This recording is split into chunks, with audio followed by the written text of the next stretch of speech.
നിങ്ങൾ എങ്ങനെയാ സംസാരം? എങ്ങനെയാ? ആവശ്യത്തിന് സംസാരിക്കും. ആവശ്യം എന്ന് പറഞ്ഞാൽ എത്ര വരെ പോകുന്നത്? ആവശ്യം എന്ന് പറഞ്ഞാൽ ഞാനൊരു ജീവകാരുണ്യ പ്രവർത്തകയാണ്. 25 വർഷമായിട്ട് നമ്മള് 3 ജില്ലകളിലായിട്ട് പ്രവർത്തിച്ചു വരുന്നു.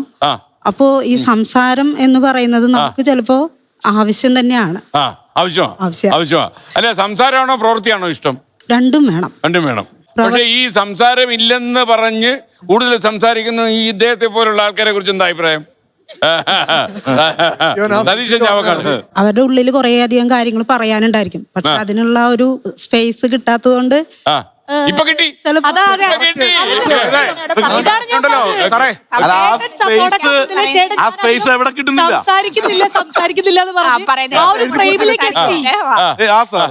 ചേട്ടൻ പറഞ്ഞതിനോടൊരു വിയോജിപ്പ് ഇതിന്റെ കൂട്ടത്തിൽ പറയണത്. അതായത് എനിക്കൊരു 4 മാസം പ്രായമുള്ള ഒരു കൊച്ചുണ്ട്.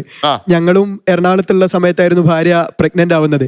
ഞങ്ങൾ ആദ്യം ചോദിച്ചിരുന്നത് ഞങ്ങൾ ഏറ്റവും കൂടുതൽ കേട്ടിരിക്കുന്ന ഒരു ഡോക്ടർ ഈ പരിസരത്ത് എവിടെയെങ്കിലും ഉണ്ടോ എന്നുള്ളതാണ്. ഒരു ഗർഭിണിയെ സംബന്ധിച്ചിടത്തോളം, അല്ലെങ്കിൽ ഒരു രോഗിയെ സംബന്ധിച്ചിടത്തോളം, ഒരു മനുഷ്യനെ സംബന്ധിച്ചിടത്തോളം അയാളുടെ വേദനയുടെ മരുന്ന് എന്ന് പറയുന്നത് കേൾവിയാണ്, അല്ലാതെ കുറിച്ചു കൊടുക്കുന്ന കുറിപ്പടിയിലുള്ള പാരസെറ്റാമോളോ ഗുളികകളോ അല്ല.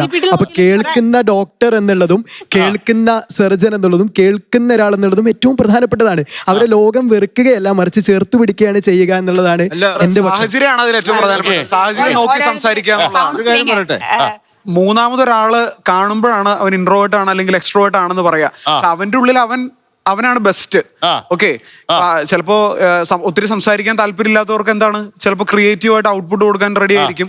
അപ്പൊ കൂടുതൽ സംസാരിക്കുന്നവർ അതിനനുസരിച്ച്. അപ്പൊ എനിക്ക് തോന്നുന്നറിയാം, ഈ കുറച്ച് സംസാരിക്കുന്ന ആൾക്കാര് മനസ്സിലിട്ട് ഒന്ന് എഡിറ്റ് ചെയ്തിട്ടൊക്കെ സംസാരിക്കുന്ന ആൾക്കാരാ. മറ്റൊരു നോ എഡിറ്റിംഗ്, ഒരൊറ്റ ഒഴുക്കാ. എന്താണോ മുമ്പിൽ കാണുക അതങ്ങ് സംസാരിക്കാന്നുള്ളത്. മോട്ടിവേഷണൽ ട്രെയിനറും കൂടെയാണ്. കുറെ കലാപരിപാടി ഉണ്ടല്ലോ അതില്. കൗൺസിലിംഗ് ഉണ്ട്. ഇത് ഈ മേഖലയിലേക്ക് പ്രവർത്തിക്കണമെന്നുണ്ടെങ്കിൽ സംസാരിക്കാതെ പറ്റത്തില്ല. ഇത് കൗൺസിലിംഗ് നടത്തണമെന്നുണ്ടെങ്കിൽ സംസാരിക്കണം. നമ്മുടെ സംസാരം പൊതുജനദ്രോഹമാകുന്നു.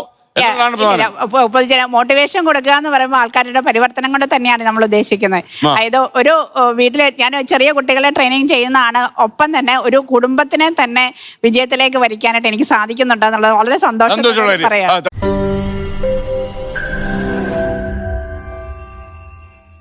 ലോകത്തെവിടെയായാലും ഏത് സമയത്തും 24 വാർത്തകളും ഓഗ്മെന്റഡ് റിയാലിറ്റി പാക്കേജുകളും എക്സ്പ്ലെയിനറുകളും വിശദമായി കാണാൻ ഞങ്ങളുടെ യൂട്യൂബ് ചാനൽ നിങ്ങൾക്ക് സബ്സ്ക്രൈബ് ചെയ്യാം.